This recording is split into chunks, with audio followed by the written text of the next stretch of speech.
Orang bilang jangan terlalu fanatik, kita bilang kita putuskan dari awal kita mau melayani, kita mau hidup untuk Tuhan. Kenapa? Kalau kita nggak tegas di depan, tegas nanti, kita terlalu banyak pencobaan di jalan. Jangan sampai nanti waktu kita dicobai, kita pelin-pelan. Putuskan dulu dari awal, kita mau hidup untuk siapa. Kalau Anda belum subscribe di channel ini, segera supaya Anda bisa mengikuti terus rema-rema dari Roh Kudus ya. Pernahkah Anda mendengar orang berkata, jangan terlalu fanatik lah.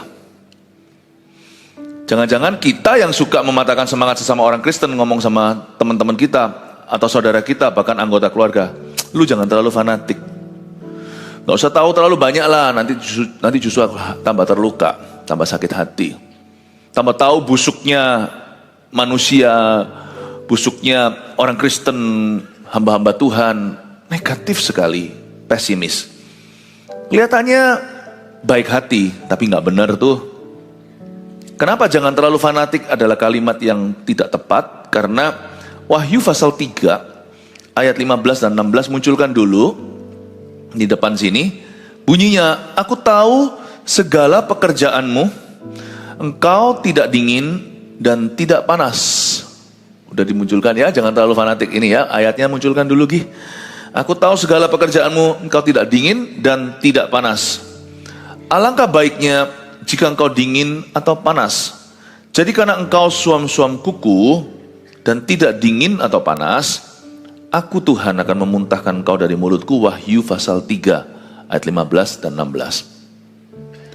Tuhan berkata, aku tahu segala pekerjaanmu, I know you. Nah kenapa kamu tidak sungguh-sungguh? Kira-kira gitulah bunyinya. Engkau tidak dingin dan tidak panas. Coba kita bandingkan rasul-rasul atau murid-murid Yesus. Paulus itu dingin, berdarah dingin malahan.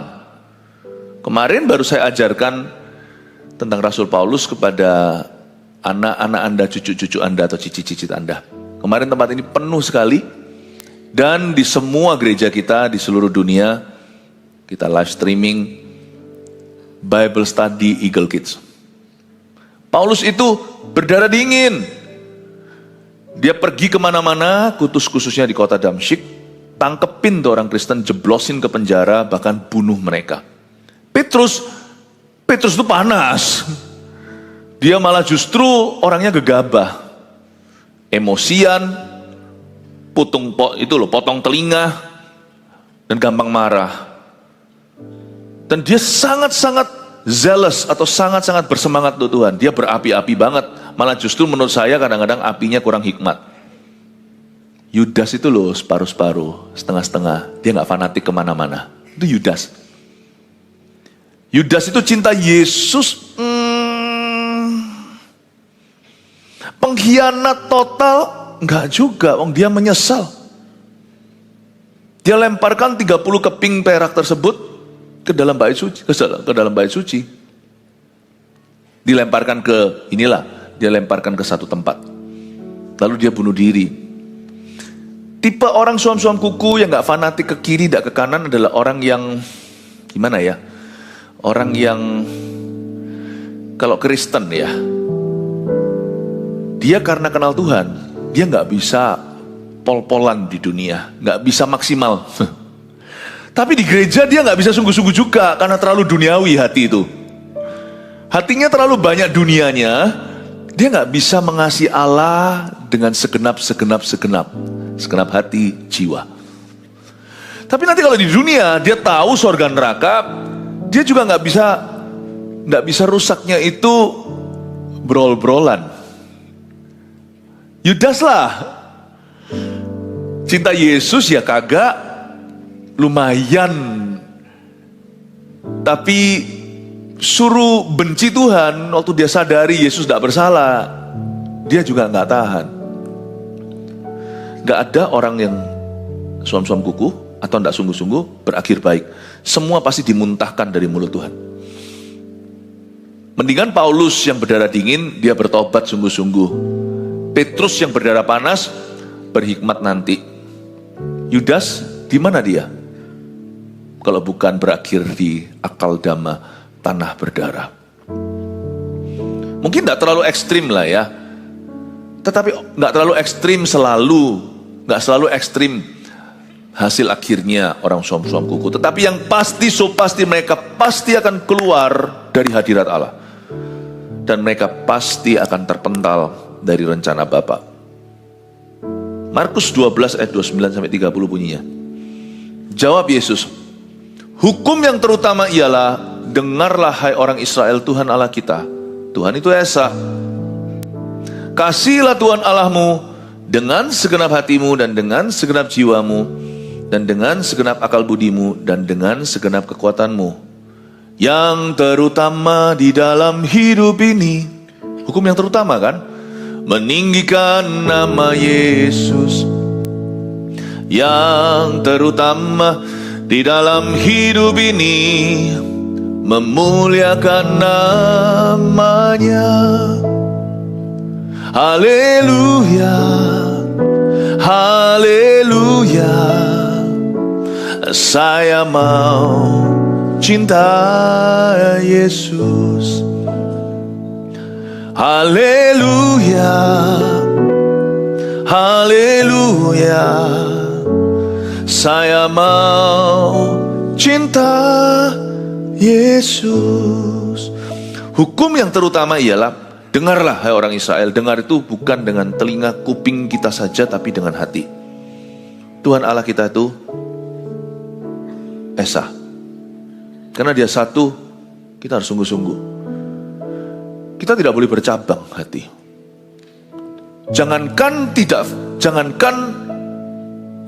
hanya fanatik. Fanatik itu adalah semangat tanpa pengetahuan. Kita tidak boleh sekedar fanatik. Karena fanatik itu tidak berujung baik. Karena fanatik itu tidak punya pengenalan.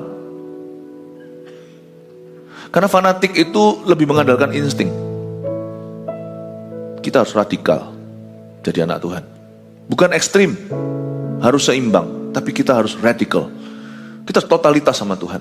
Hukum yang terutama adalah, kasihilah Tuhan Allahmu. Gak berhenti di situ. Dengan segenap, dan dengan segenap. Ada 4 dengan segenap. Pertama, dengan segenap hatimu. Itu 100% hatimu. Hati itu mewakili seluruh keberadaan manusia itu. Hati itu bicara tentang segala sesuatu yang di dalam kita. Cintai Tuhan itu jangan 90, jangan 99. 100% cintai Tuhan. Orang kalau jatuh cinta 100%, pernahkah Anda lihat anak muda tergila-gila? Ngefans katanya. Sama Tuhan bukan hanya ngefans, tapi mengabdi seumur hidupnya. Dan di setiap faktor, setiap area hidupnya, dia memberi 100% untuk Tuhan. Bukan berarti kita jual seluruh harta kita. Tapi kita memuliakan Tuhan dengan apapun yang kita punya. 100% bukan berarti kita jadi full timer, jadi pendeta kalau memang bukan panggilan Tuhan. Tapi kita jadi apa? Termasuk full timer dan pendeta, harus tulus mengabdi dan sungguh-sungguh dalam pelayanan. Kalau Anda di dalam dunia kerja, Anda harus menganggap pekerjaan Anda itu pelayanan Anda kepada Tuhan. Cara Anda memperlakukan supplier Anda, kongsian. Cara Anda melayani customer Anda tidak boleh beda dengan cara pelayanan Anda di dalam gereja. Orang tetap adalah orang. Dalam konteks apapun, Tuhan sudah mati untuk mereka. Dengan segenap hatimu, lalu dengan segenap jiwamu. Jiwa manusia itu tiada lain, tiada bukan adalah kemauan, keinginannya dia, perasaan, itu jiwa. With all your soul, keinginanmu, kehendakmu, dan dengan segenap akal budimu, dipikirin terus, mikiri Yesus, dan dengan segenap kekuatanmu. Dengan segenap kekuatan itu berarti juga secara fisik. Waktu memuji Tuhan kita gak asal-asalan, kita gak cuap-cuap, kita nyanyi beneran, meskipun di depan sini lebih keras suaranya. Meskipun WL dan rekan-rekan semuanya musiknya menggelegar. Tapi Anda tidak mau kalah. Dengan segenap kekuatan itu berarti dari sisiku aku akan sungguh-sungguh. Dengan segenap kekuatan itu juga bicara tentang bukan hanya pujian, tapi kita juga mengatur waktu. Doa dulu. Orang bilang ngapain sih lu doa melulu? Pelayanan memberi waktu yang terbaik, bukan menyisihkan, memberikan. Jangan kasih Tuhan sisihan. Kalau kita kasih Tuhan itu harus memberikan yang terbaik.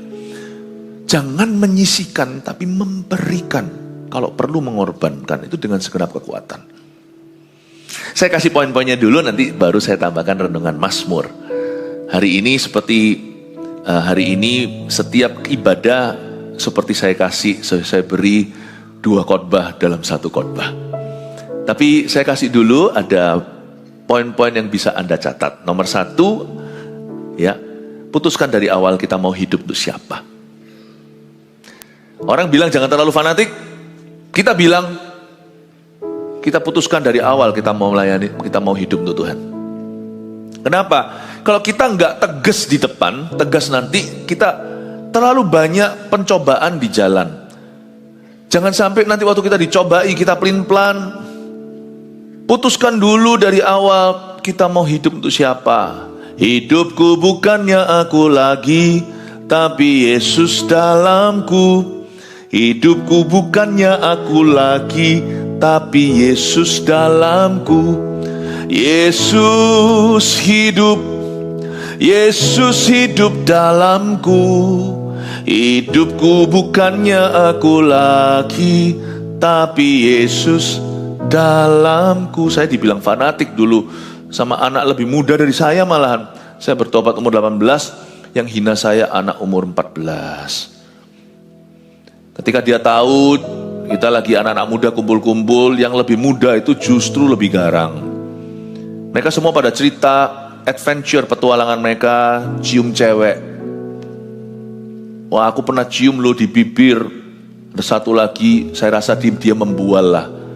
Tapi dia mau tunjukkan betapa coolnya dia, betapa hebatnya dia. Dia bilang aku sudah tidur sama perempuan. Ini waktu saya sekolah di luar negeri. Ya, kebudayaan barat kan memang lebih bebas. Giliran saya ditanya, saya dari tadi sudah berkata, Tuhan jangan sampai tanya saya, jangan sampai tanya saya. Bayangin loh, celakanya itu pertemuan, mau ngobrol-ngobrol gitu, iseng-iseng itu di gereja loh. Anak-anak muda di sebuah gereja di negara barat. Ngobrolnya kayak gitu. Puji Tuhan untuk AOG, Army of God kita, semuanya tahu apa yang benar dan apa yang salah. Mereka lakukan atau tidak, itu 2 hal. Semoga. Tapi di gereja ini, kita beritakan kebenaran. Dan mereka tahu standar. Mereka tahu standar Allah yang sangat tinggi. Giliran saya ditanya, how about you Philip? Saya bilang, never kiss the girl. Wah, ketawa semuanya. Saya ditertawain, tahu enggak? Saya bilang, enggak. Saya sudah bertobat dan saya mau sungguh-sungguh. This lips, saya bilang, bibir ini aku reserve hanya untuk nanti istriku. Ketawa malahan. Wah, saya jadi ngomong Tuhan tahu gitu. Aku jangan bicara terlalu banyak. Justru saya sekarang diejek sama mereka, dihina. Tapi coba sekarang lihat siapa yang tertawa. Saya menikah 25 tahun dalam berkat-berkat Kristus dalam rumah tangga. Dan teman-teman saya ini saya tidak bahagia. Sebagian di antara mereka saya tahu mereka berakhir buruk di dalam relationship, dalam hubungan. Saya kasihan. Saya tidak tertawa, saya tidak syukuri. Saya tidak syukur-syukurkan. Saya doakan mereka. Saya putuskan dari awal kok. Sejak saya bertobat sebagai remaja. Aku mau hidup untuk siapa? Karena saya tahu nanti di perjalanan saya pasti akan dihina. Saya pasti akan digoda. Saya pasti akan dicobai. Kalau Anda seorang pengusaha, putuskan. Dari awal Anda itu mau berbisnis pakai cara Tuhan atau pakai cara duniawi. Halalkan segala cara, bahkan korupsi. Kalau perlu uang orang, kita makan, kita lari. Atau Anda mau berbisnis dengan cara firman. Wah, kapan untungnya? Tidak halalkan segala keuntungan. Berkat Tuhan yang menjadikan kaya, yang penting tangan rajin yang menimba harta. Anda tentukan dulu integritasmu. Siapa yang akan mendikte hidupmu? Apakah dunia lihat sikon dulu situasi kondisi, atau Anda punya prinsip kehidupan? Akulah jalan, akulah kebenaran, akulah hidup. Putuskan dari awal. Keputusan itu harus dari pangkal. Karena ujungnya kita tidak tahu. Dan perjalanannya penuh dengan goncangan. Amin Bapak Ibu Saudara. 2, jangan hiraukan opini dan pikiran manusia. Biarin kalau orang mau tertawa. Biarin kalau orang mau menghina. Stick to the plan. Tetap pegang. Pegang kebenaran. Tetap berada di jalur yang benar. 3, kalau buat komitmen, jangan setengah-setengah. Apapun itu juga ya. Ini bisa diterapkan bahkan sampai ke hal-hal kecil di hidup kita. Misalnya les-lesan. Teman-teman yang males-males, ngapain kamu belajar terus? Atau ngapain kalau anak-anak muda, ngapain kamu terus nambah-nambah ekstrakurikuler? Gini loh, kalau Anda sudah buat komitmen, dan kalau Anda sudah sebagai anak muda, sudah komit sama-sama dan sepakat dengan papa mama misalnya, les apa? Jangan setengah-setengah. Apapun yang Anda lakukan di hidup ini, jangan separuh-separuh. Kalau buat komitmen itu, all the way. Mau komitmen kudus dalam pacaran misalnya, yang sungguhan, hindari kamar tidur. Kalau mau komitmen dalam sebuah, dalam komitmen dalam satu bidang, jangan jadi kutu loncat. Jangan gonta-ganti jurusan. Pikirkan sebelumnya, kenapa kita jalan dulu baru mikir. Tuhan tuh selalu kasih kita waktu untuk berdoa.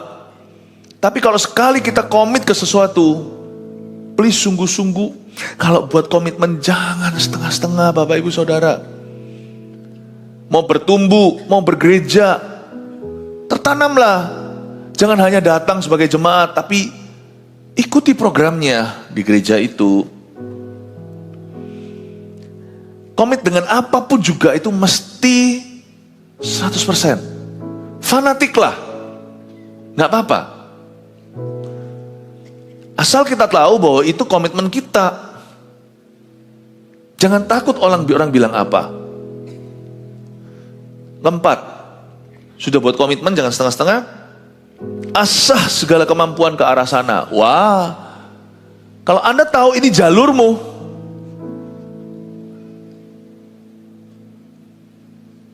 asah pedangmu, tabung pelurumu. Saya tahu ini jalur saya, maka saya tahu Tuhan, aku akan asah semua kemampuan saya di bidang ini, semua yang sifatnya sinergi, berhubungan. Tuhan tidak pernah memanggil kita untuk multitasking. Kata multitasking itu kedengarannya bagus, tapi susah untuk dilakukan. Kita sebagai anak-anak Tuhan itu mesti konsentrasi, spesifikasi. Spesifik itu detil, jangan general atau umum. Bahkan jalan ke sorga pun sempit, tidak lebar. Kita anak Tuhan diajari untuk fokus, konsentrasi, spesifikasi, dan kalau bisa spesialisasi. Kalau di sini ada orang yang sekolah ke sekolah kedokteran, asal mampu, asal bisa, Tuhan buka jalan, usahakan, teruskan. Kalau bisa jadi spesialis, why not sih? Memang susah, saya tahu setiap negara pasti ada sistemnya, dan sistem itu susah ditembus. Cobalah, jangan takut gagal. Saya mencoba banyak hal di hidup ini, di dalam bidang saya. Ternyata saya belajar, gak semuanya bisa. But I never have regretted, saya tidak pernah menyesali bahwa saya mencoba. Saya berusaha. Gak apa-apa, tulis dulu rencananya, nanti gak dipakai, it's okay. Kita dapat pengalamannya. Kita mungkin tidak diberikan stage atau tidak diberikan platformnya, tapi mempersiapkan ke sana, ujungnya proposal semua ditolak, ujungnya ide kita semua ditepis, it's okay. Itu melatihmu untuk beride. Saya gak masalah. Kalau itu bidangku, saya gak pernah menyesal. Tidak ada peluru yang akan keluar, itu sia-sia kembali. Kalau saya mengasah semua kemampuan saya di bidang dan jalur yang sesuai dengan panggilan saya, it's never wasteful, tidak pernah sia-sia. Tidak pernah sia-sia. Amin, Bapak Ibu Saudara. 5. Minta pengurapan yang luar biasa. It's okay ini, minta ini sama Tuhan. Kalau kita sudah terlanjur fanatik kan, miliki appetite atau selera yang besar, minta urapan itu jangan kecil. Minta yang luar biasa sama Tuhan. Lord, anoint me. Pertama-tama dalam kehidupan kekristenanku, tapi dalam bidang yang kutempuh, di jalan yang harus aku tempuh ini, Tuhan urapi aku. Someone once told me pada waktu saya masih sangat muda belia, baru terima Tuhan, usia rohani saya baru 1 tahunan. Ada seorang hamba Tuhan ngomong sama saya seperti ini, Philip, dia bilang, karena kamu ingin dipakai Tuhan, minta sama Tuhan pengurapan yang luar biasa. Itu seperti mencelikkan mata saya. Iya. Saya nggak boleh sungkan. Kalau saya sudah taruh hidup di situ, Tuhan tuh nggak keberatan kok untuk melimpahkan kekuatan. Justru jangan minta sama Tuhan kalau kita itu mendua hati. Yakobus berkata, orang yang dua pikiran tidak akan tenang, hidupnya 1, 2, doanya tidak akan terjawab. Jangan harap dia menerima apa-apa dari Allah. Tapi kalau kita hatinya tidak bercabang, kita bulat hati untuk Tuhan. Dan apapun yang Tuhan percayakan di tangan kita itu kita sungguh-sungguh 100% beri diri. Bilang sama Tuhan, ask of me, kata Tuhan. Tuhan bilang gini di Mazmur 2, mintalah padaku, kuberikan padamu bangsa-bangsa sebagai milik pusakamu, suku-suku bangsa. I'll give you many nations. Jangan tanggung. Dan kalau Anda diurapi, minta hasil urapan itu. Hasil urapan itu bukan materi. Hasil urapan itu dampak kehidupan, impactnya, buah-buahnya, buah pelayanan, buah kesaksian Anda. Hasil pengurapan kita itu adalah penyertaan dan pembelaan Allah. Ask of me, mintalah, maka aku berikan kepadamu bangsa-bangsa sebagai milik pusaka. Saya ngomong sama Tuhan, anoint me Lord, use me Lord. Saya pernah menulis sebuah lagu tentang itu, tapi mungkin lagu saya sekarang itu, karena memang saya bukan orang yang khusus diurapi untuk cipta lagu, itu ada PAW. Itu saya ciptakan lagu, saya bikin lagu yang saya nyanyiin sendiri. Kata-katanya kurang lebih begini, choose me Lord, use me Lord, anoint me Lord, you can trust me to bring the good news to the world.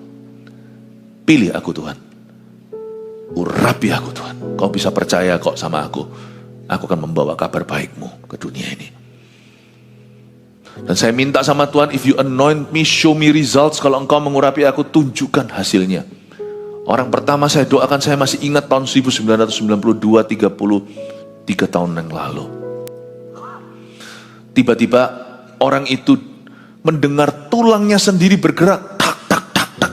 Dan orang sebelahnya, saya aja nggak dengar karena saya lagi ngoceh, saya lagi doa dengan keras. Bahkan saya nggak tahu siapa saya ocehkan, pokoknya saya beriman.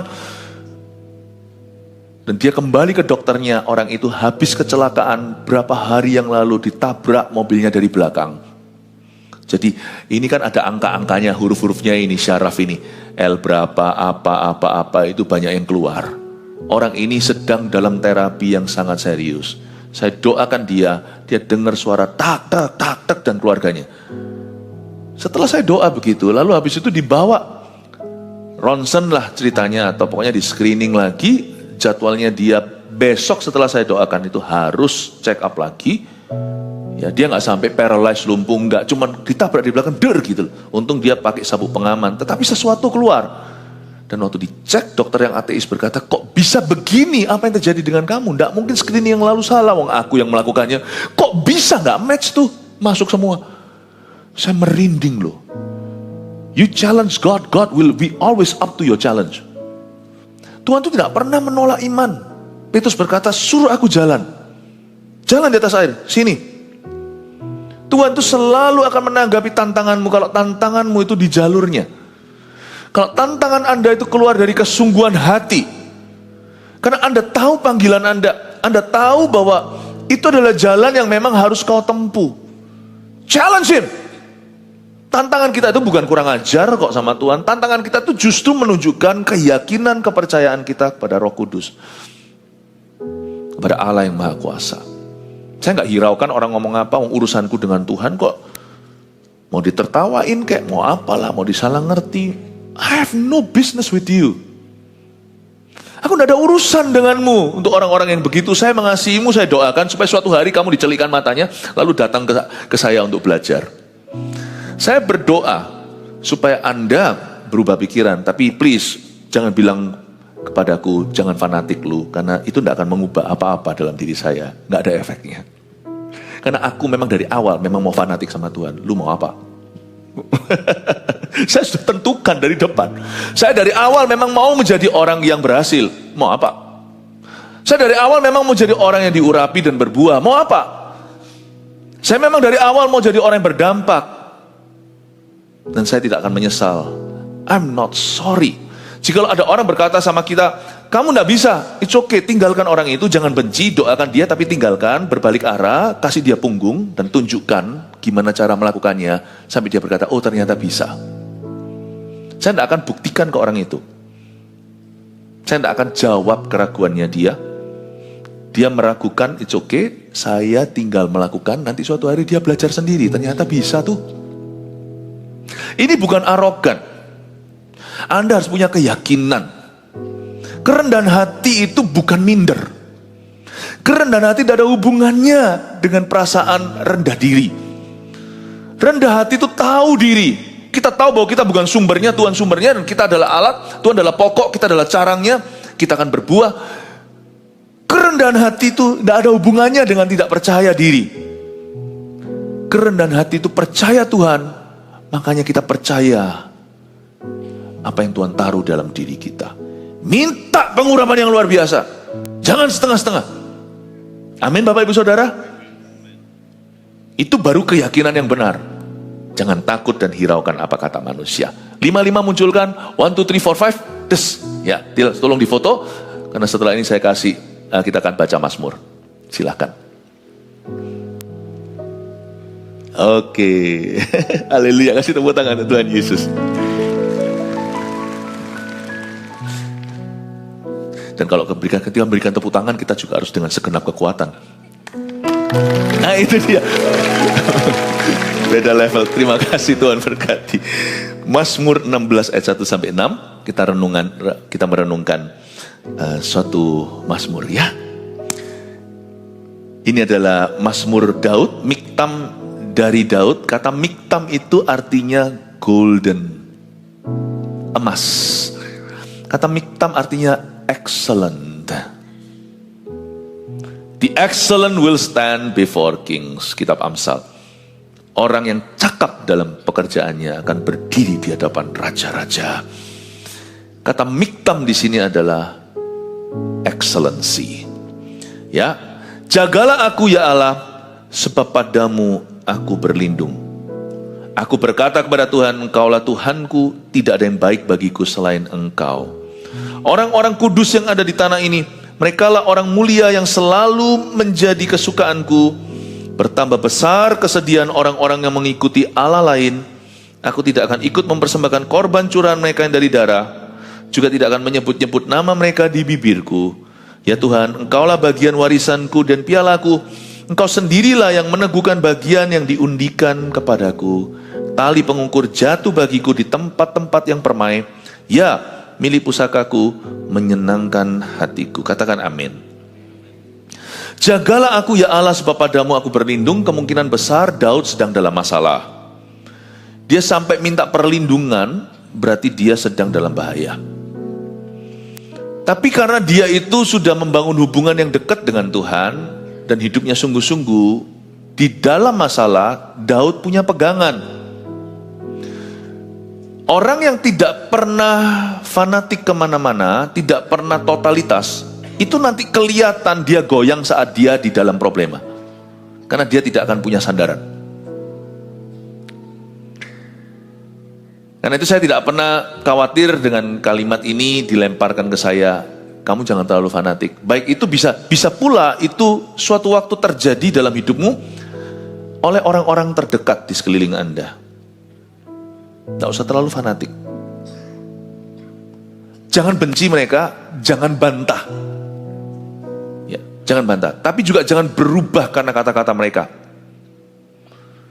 Sebab kalau Anda sungguh-sungguh dengan sesuatu, apalagi jika Anda sungguh-sungguh dengan Tuhan, nanti kesungguh-sungguhan hatimu itu akan menolongmu di saat kau susah. Coba lihat orang yang mengalami perkabungan ya, Tuhan tidak luputkan dari kematian. Namanya kematian itu adalah realita hidup ini. Saya sebagai hamba Tuhan berkali-kali melihat antara orang yang sudah sungguh-sungguh dan orang yang belum sungguh-sungguh ketika ditinggal mati. Kesungguh-sungguhan orang yang 100% dengan Tuhan itu menopang dia di saat berduka. Tapi orang yang tidak sungguh-sungguh dengan Tuhan, jangan fanatiklah. Orang itu nanti tidak punya sandaran ketika sesuatu seperti ini terjadi. Entah dia marah, dia kepahitan, dia bingung total, lalu dia hancur lebur hidupnya. Jangankan bisa move on, bahkan dia di mana sekarang berada aja, nggak usah ngomong tentang melihat masa depan.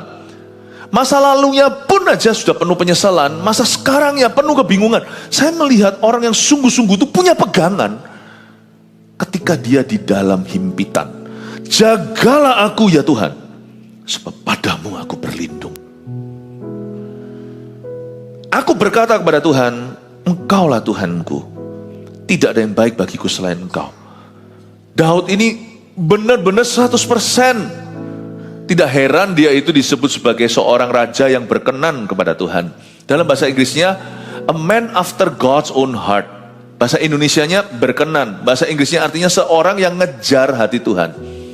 Bahkan ada satu mazmur lagi bunyinya seperti ini. My soul follows hard after thee. Early in the morning will I rise up and seek thee. Itu kalimatnya dalam bahasa Indonesia, my soul follows hard after thee. Dalam bahasa Indonesianya tadi itu dinyanyikan, jiwaku merindukanmu, ya Allah yang hidup. Tapi dalam bahasa aslinya, bukan hanya merindukan, jiwaku itu ngotot kejar kamu Tuhan, kejar Engkau. My soul follows hard after you. Jiwaku itu ngejar Tuhan, itu kayak orang itu ngebut sampai top speed untuk bisa keep up, untuk bisa mengikuti Tuhan. Itu maksudnya. Luar biasa. Daud itu kayak gitu orangnya. Engkaulah Tuhanku, gak ada yang baik bagiku selain Engkau. Hanya Kau, hanya Kau. Ini Daud adalah orang yang bukan hanya punya pegangan, dia melekat pada Tuhan. Mazmur paralel dengan ini yang saya suka baca biasanya dalam Mazmur 91, gak usah dibuka. Karena hatinya melekat padaku. Aku meluputkannya dan memuliakannya, dengan panjang umur akan kukenyangkan dia. Aku akan menyertai dia dalam kesesakan dan dalam kesusahan. Ayat 3. Orang-orang kudus yang ada di tanah ini, merekalah orang mulia yang selalu menjadi kesukaanku. Siapakah orang-orang kudus yang ada di tanah ini? Orang-orang kudus yang ada di tanah ini adalah orang-orang yang sesungguh-sungguh kita. Dan dua, orang-orang yang lebih sungguh-sungguh dari kita. Itu orang-orang kudus yang ada di tanah ini. Mata saya tidak tertuju kepada orang-orang yang suam-suam kuku. Saya mendoakan mereka sebagai ladang misi saya. Tapi sumber S huruf kecil, sumber inspirasi saya dalam hidup saya dari sejak saya kenal Tuhan, saya tidak pernah worship, saya tidak pernah ngefan sama selebriti, nggak pernah. Dan puji Tuhan, anak-anak saya so far nggak ada yang gitu-gituan. Dari dulu bacaan saya itu adalah jenderal-jenderal iman. Saya juga suka membaca beberapa presiden-presiden di dunia, termasuk Presiden AS, yang takut akan Tuhan. Gak semua. Ada presiden baik, ada presiden buruk, sama dengan kitab raja-raja, ada raja baik, ada raja parah. Tapi saya suka baca biografi orang-orang yang takut akan Tuhan.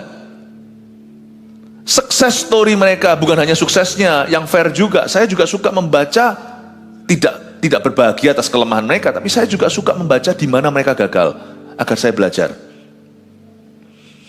Dari dulu loh, waktu saya kenal Tuhan, awal-awal gak pernah saya pasang-pasang poster band-band apa zaman itu ya. Zaman sekarang bandnya beda. Jadi saya gak pernah pasang gitu-gituan. Saya ngefan sama ordinary people yang jadi extraordinary, orang-orang biasa yang jadi luar biasa. Karena mereka memegang prinsip Allah. Dan karena mereka melekat pada Tuhan. Di setiap bidangnya. Orang-orang kudus yang ada di tanah ini, merekalah orang mulia. I glorify them. Ini bukan memuliakan mereka seperti memuliakan Allah, tetapi merekalah yang mulia, yang selalu jadi kesukaanku. Siapakah orang-orang kudus di sini? Orang-orang yang sama sungguh-sungguhnya sama saya, dan orang yang lebih sungguh-sungguh dari aku. Temukan orang-orang itu. Dan saya waktu baca Alkitab, saya senang banget baca tentang Rasul Paulus yang saya ajarkan kemarin ke anak-anak kecil. Demen banget saya baca soal Rasul Paulus. Ngefans banget saya. Ya jangan ngefans sama orang mati, karena Paulus sudah mati. Yang saya sembah Yesus. Yesus lah yang mengubah seorang Saulus jadi Paulus. Tapi suatu hari nanti di sorga ya, saya pasti akan mau ketemu sama banyak tokoh Alkitab. Saya mau tanya banyak-banyak, semoga mereka gak ngerasa terganggu nanti suatu hari. Saya mau tanya sama Rasul Paulus, saya mau tanya sama Boas, saya mau tanya sama Mordekai, saya mau tanya sama tokoh-tokoh Alkitab yang banyak orang Kristen bahkan tidak tahu mereka siapa kalau saya sebut namanya. I want to ask them. Kalau orang yang hidup sudah tidak ada yang lebih sungguh-sungguh dari dirimu, nggak mungkin sih, semua kita itu pasti unda-undi.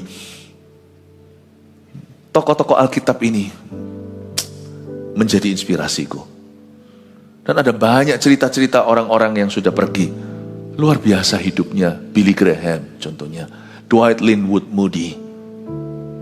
Saya belajar seorang pengacara yang dipakai Tuhan luar biasa, Charles Grandison Finney. Wanita-wanita yang takut akan Tuhan, Mariah Woodworth Etter, bukan Mariah Carey. Catherine Kuhlman. Belajar banyak tentang, karena saya bidangnya kan itu. Di setiap bidang itu ada ambasadornya Tuhan. Temukan. So don't worry about orang-orang yang hidup di lumpur. Kasihani mereka, mereka ladang misi, kita doakan. Jangan kau terpengaruh. Orang-orang ini harus mendengar suaramu. Anda harus berbicara dalam hidup mereka. Don't let their words get to you. Jangan izinkan kata-kata mereka meracuni pikiranmu. Saya gak pernah takut orang berkata jangan fanatik, atau orang-orang nanti yang toksik, orang-orang yang hanya mencibir. It's okay for me, it's okay. Yesus pun digituin kok. Nabi-nabi, rasul-rasul, kita doain aja. Jangan hidup untuk opini manusia. Tapi kalau Anda memang perlu lihat manusia, karena kita tetap perlu, come on lah. Gak ada orang yang yang penting hanya lihat Yesus. Besi menajamkan besi, manusia menajamkan manusia. You need other human figures. Kita butuh figur-figur lain, manusia yang lain. Oleh karena itu disinilah ayat ini berarti orang-orang kudus yang ada di tanah ini. Mereka yang hidup sungguh-sungguh dengan Anda, dan lebih sungguh-sungguh bahkan. Temukan dalam kehidupan juga, kalau bisa dalam hidup ini. Karena itu saya bersyukur di dalam CGCG ada CGL-nya, ada coach-nya. Belajar dari mereka. You learn from the best. Belajar dari Pak Samuel Handoko, belajar dari Pak Yo, belajar dari semua hamba-hamba Tuhan ini, Pastor Lipi, belajar dari Pastor Pau. You know, orang-orang kudus ini yang menjadi kekuatan. Di saat saya lemah, saya mikirin mereka loh. Di samping mikir Tuhan dulu tentunya. Tapi waktu saya lemah, setiap orang kan pasti pernah lemah. Antibodi kita pun bisa turun. Kalau saya merasa discouraged, bukan lemah itu artinya kelemahan kelemahan karakter, bukan, tetapi discouraged. Ada waktunya kita tuh berani, ada waktunya itu kita kurang berani. Kita rasa kayak, Tuhan, waktu saya ingat mereka, wow. Tapi kalau yang kita ingetin adalah orang-orang yang kata-katanya pesimis dan negatif, kita akan turut jatuh. Karena itu kalau Anda butuh kekuatan iman, jangan carinya di tempat yang salah. Duduk sama pencemooh, berdiri di jalan orang berdosa, mendengar nasihat orang fasik, gak jadi deh malahan. Rencanamu bukan hanya hancur lebur, rencana setan yang menggantikannya. Amin Bapak Ibu. Ayat 4, bertambah besar kesedihan orang-orang yang mengikuti Allah lain. Kata mengikuti Allah lain di sini itu adalah orang yang ikut Allah, tapi juga ikut Allah lain. Ini orang yang gak fanatik kemana-mana. Sudah jangan terlalu fanatik lah.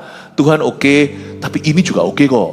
Udahlah, ambil baiknya masing-masing. Sedikit sana, sedikit sini.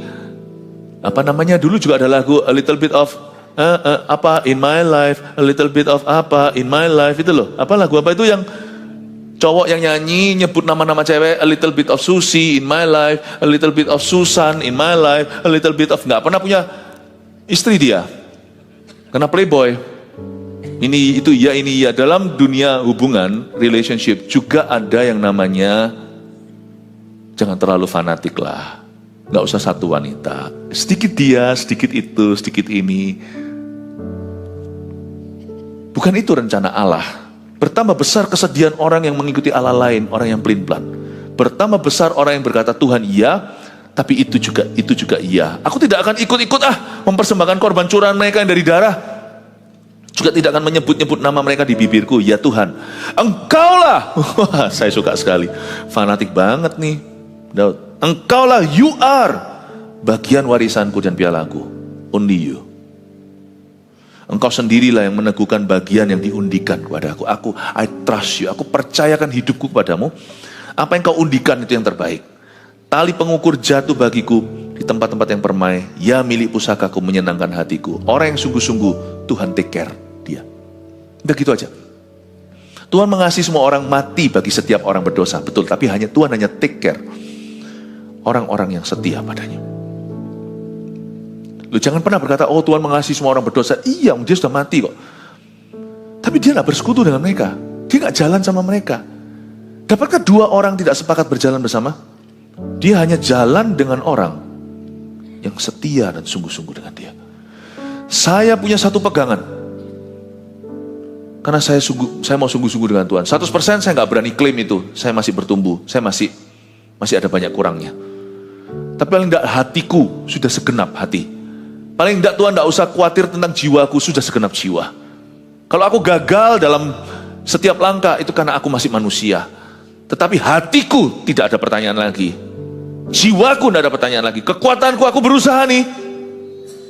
Akal budiku perang terus ini di sini itu. Pesimis, optimis, kata-kata Tuhan, perasaanku, overthinking, atau faith, atau percaya, atau iman. Saya masih perang, terus terang. Tapi saya sudah segenap hati sama Tuhan.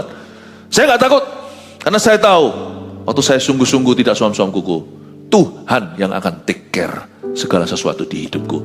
Saya berdoa agar firman yang saya bagikan ini menjadi kekuatan bagi Anda, supaya Anda tahun ini jangan menjadi orang Kristen yang useless. Tahukah suam-suam kuku itu artinya useless? Kenapa Tuhan muntahkan? Karena orang yang suam tidak berguna bagi kerajaan surga. Saya berdoa di dalam hidupmu dan di dalam gereja, jemaat GMS yang saya cintai dan gembalakan, mari kita sama-sama berlomba makin sungguh-sungguh dan makin berbuah lebat di dalam Tuhan. 1 Petrus 4 ayat 7. Kesudahan segala sesuatu sudah dekat. Karena itu, kuasailah dirimu dan jadilah tenang, supaya kamu dapat berdoa. Saudara yang terkasih, terima kasih telah mendengarkan firman Tuhan hari ini. Jangan lupa untuk dukung terus channel ini dengan cara subscribe, like, share, dan juga komen, agar saudara kita yang lain juga boleh terberkati. Tuhan Yesus memberkati kita.